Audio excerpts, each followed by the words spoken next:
5% मुस्लिमों के खिलाफ थे।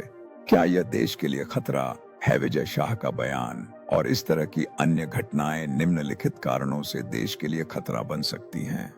सांप्रदायिक तनाव। भारत हेट लैब की 2024 की रिपोर्ट के अनुसार नफरत भरे भाषणों में 74% की वृद्धि हुई, जिनमें 88 भाजपा नेताओं द्वारा 452 नफरत भरे भाषण दिए गए, जो 2023 की तुलना में 322% अधिक है। शाह का बयान इस प्रवृत्ति का हिस्सा है जो धार्मिक समुदायों के बीच अविश्वास और हिंसा को भड़का सकता है, जैसा कि 2020 के दिल्ली दंगों या 2023 के नूह हिंसा में देखा गया।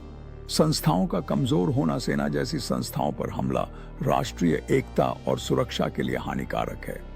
कोर्ट ने कहा कि शाह का बयान सेना की अखंडता और सम्मान को ठेस पहुंचाता है।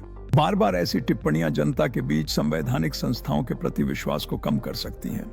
राजनीतिक ध्रुवीकरण। कुछ विश्लेषकों का मानना है कि नफरत भरे बयान चुनावी लाभ के लिए दिए जाते हैं। 2004 के आम चुनावों में 373 नफरत भरे भाषण दर्ज किए गए, जिनमें से ज्यादातर भाजपा नेताओं के थे। हालांकि अमित शाह ने 2020 में कहा था कि गोली मारो जैसे बयानों से दिल्ली चुनाव में नुकसान हुआ, जिससे यह सवाल उठता है कि क्या यह रणनीति लंबे समय में उलटी पड़ सकती है। कानून व्यवस्था।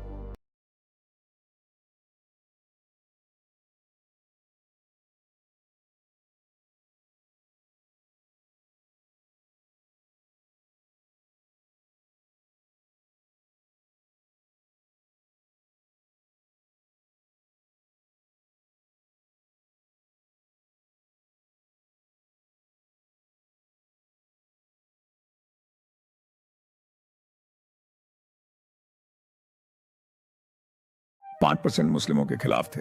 क्या यह देश के लिए खतरा है? विजय शाह का बयान और इस तरह की अन्य घटनाएं निम्नलिखित कारणों से देश के लिए खतरा बन सकती हैं। सांप्रदायिक तनाव। भारत हेट लैब की 2024 की रिपोर्ट के अनुसार नफरत भरे भाषणों में 74% की वृद्धि हुई, जिनमें 88 भाजपा नेताओं द्वारा 452 नफरत भरे भाषण दिए गए, जो 2023 की तुलना में 322% अधिक है। शाह का बयान इस प्रवृत्ति का हिस्सा है जो धार्मिक समुदायों के बीच अविश्वास और हिंसा को भड़का सकता है, जैसा कि 2020 के दिल्ली दंगों या 2023 के नूह हिंसा में देखा गया।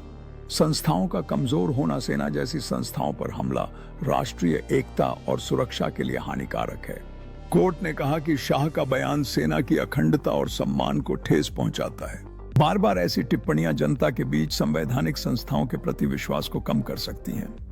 राजनीतिक ध्रुवीकरण। कुछ विश्लेषकों का मानना है कि नफरत भरे बयान चुनावी लाभ के लिए दिए जाते हैं। 2004 के आम चुनावों में 373 नफरत भरे भाषण दर्ज किए गए, जिनमें से ज्यादातर भाजपा नेताओं के थे। हालांकि अमित शाह ने 2020 में कहा था कि गोली मारो जैसे बयानों से दिल्ली चुनाव में नुकसान हुआ, जिससे यह सवाल उठता है कि क्या यह रणनीति लंबे समय में उलटी पड़ सकती है।